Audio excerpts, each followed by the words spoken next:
Hello there, Ray here, and today we will be covering 3 different snapshots. We got 2 1.16 snapshots and we have a new combat snapshot testing. If you guys don't know what the combat testing snapshots are, they are a separate version of snapshots which are trying to make combat more exciting and enjoyable for all parts of the community. And they will be implemented into the game, so pay attention to these changes because they're eventually going to make it into the mainstream game.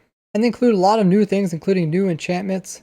But we'll get into that right after we talk about the current snapshot for 1.16.2. In the previous snapshot, they tried to fix some piston lag, which also ended up changing the appearance of pistons when they were extending. If they would be powered with different pulses, the pistons would actually extend and show 2 piston heads instead of 1. And there was also problems that pistons were now creating ghost blocks in situations where they didn't before. Now, despite them trying to fix some issues to do with pistons creating excessive lag compared to past versions, you guys mentioned that you were still having issues with it. So hopefully they continue to address this problem. Now, if there's a lot of stuff in the chat, you can go ahead and remove that. It doesn't visually show up when you open up your chat by doing F3 plus D, but there was cases where if you would change your settings in your chat settings here, and if you would make very long chat delay, which essentially will wait 6 seconds between new messages. Those messages that are sitting there waiting to show up wouldn't be cleared and would end up still popping up after 6 seconds. This has now been fixed, so it will clear all messages. Now you can still access the messages you said before, even if they don't show up. You can open up the chat and press the up key, and then you can access everything you typed before. And this is very useful for keeping your chat clean while still being able to reuse what you type.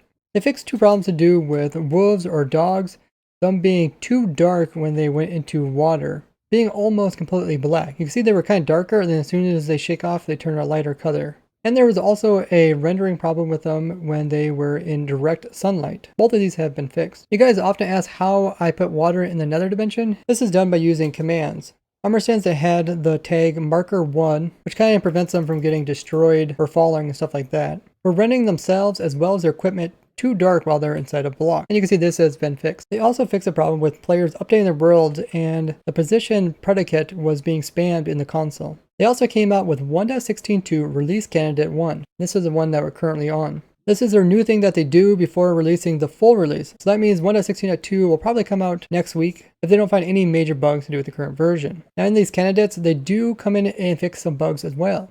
They fix some cross-compatibility problems to do with walls. There was also a problem to do with the fog not working on servers in the end dimension as well as the nether. In this release candidate, they also fixed a few different crashes were occurring. One to do with how certain dimensions were causing the game to crash. One related to generating of new chunks. Another related to super flat worlds without a preset.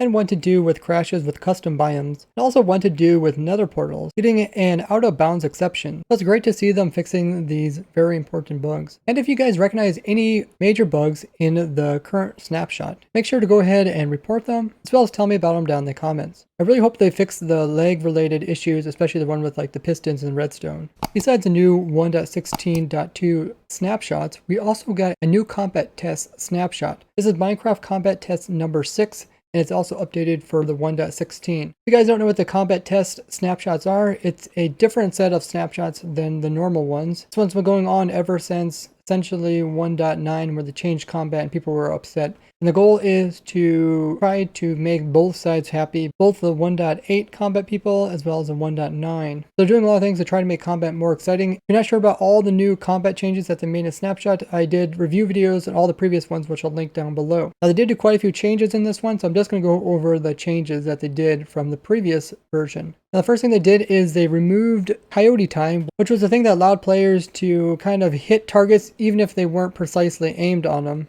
Especially little things that move around very easily, people had really hard time hitting that. What they did instead is they made really small targets, ones that are smaller than 1 block, such as like rabbits, bats, silverfish, are actually inflated for targeting purposes. I'm not sure what this quite means, but I'm guessing it means you could kind of aim a little bit off to the side and still hit them. And it seems that is kind of true. You can kind of aim outside of it and still hit them. Especially if you're on like a server where there's latency and stuff, it can be very difficult to hit these really small mobs. So keep that in mind.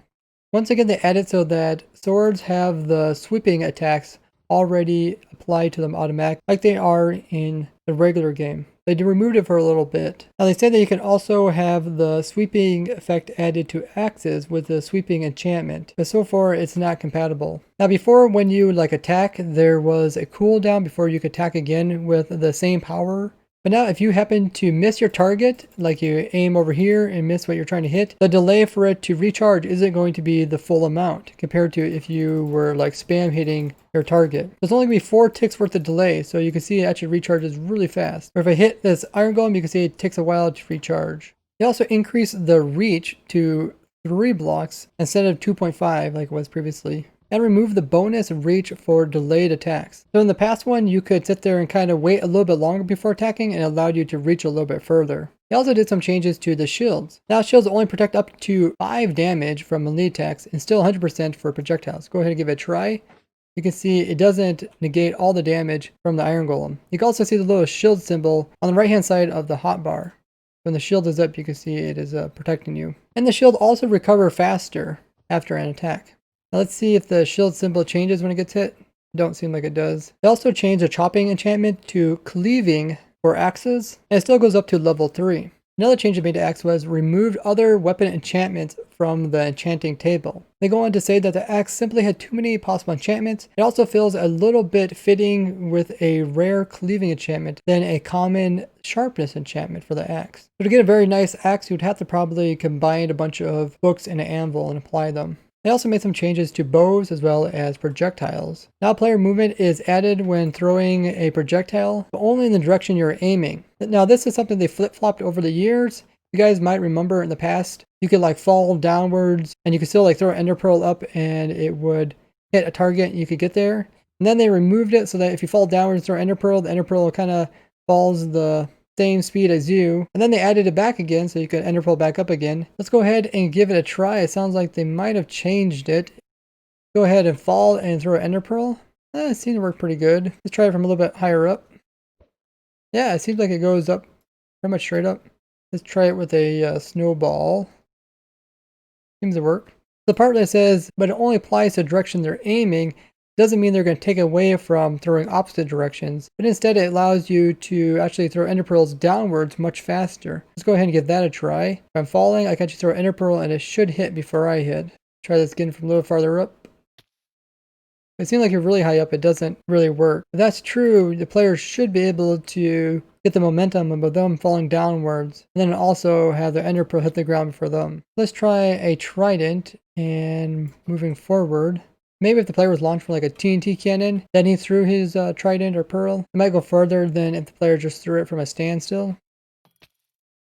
Trident seems to kind of go faster going downwards. I think I hit the ground before I did. If you guys can tell any difference with this change, let me know in the comments. The other change that they did to bows and arrows is accuracy now slowly decreases the longer you pull the bow. Now this is pretty interesting because here's a little testing area for that. You put a bunch of targets out and shoot them. So your accuracy decreases the longer you hold your bow, and you can see how the bow is wobbling more up and down. Now before they had targets that were kind of far away. I think the zombies are farthest. Let's see how much of the bow. Oh my goodness, did that really hit the creeper? That is horrible. Dude, I was like aiming over here and went up way over to the creeper. Let's try that again and see how. Oh my, wow, look how far off that is. Yeah, so you don't want to hold your bow too long. Otherwise, you can get extremely off-centered. That's actually pretty cool. You can't just sit there and like try to snipe a player when he comes around a corner or something just by holding your bow. I think these are also like these bells you're supposed to hit, and if you're like really good, you can hit these buttons too. There, hit the button. So yeah, this is a good practice map. If you guys want to get this map, I think they still have it linked on the post, which I'll link in the description. You definitely don't want to hold your arrows too long. The main changes to food and hunger, they reverted the eating time to 32 ticks. Eating now interrupts if something hits you, which is really interesting. Let's give this a try and try to eat, and this guy hits me. You see he keeps interrupting me, so I can't eat. It means that I also don't get the regen effect from the food. So this is a pretty big deal. You're going to have to rely on like potions and stuff like that, or get away from your enemy, or eat something that's fast, like a cake. Natural healing is even faster, being 2 seconds instead of 3 seconds. So let's go ahead and damage myself, and you can see every 2 seconds it's going to heal half a heart. Natural healing drains food 50% slower. So I guess you just end up eating less food when your player is healing. And by popular request, they reintroduced the rule that sprinting requires more than 6 points of food. So I'm under 6, and you can see I can no longer sprint once again. I kind of like the old one where you could just constantly sprint without having to constantly eat, but they're making little tweaks to everything. They also did some other changes, like to remove the attack indicator completely since it's no longer used by the system. This is a thing where you like swing your sword too fast and they want you to kind of wait and let it charge up. But now you can still swing your sword. And what they replaced it with was the shield indicator, which you can see there now. And even here in the options, it's called a shield indicator now. They fixed the knockback calculations as well. This is a big thing in player versus player. They want to make sure that some players don't get advantage by taking advantage of like knockback and stuff. It also fixed the damage value on items by being off by 1 client side.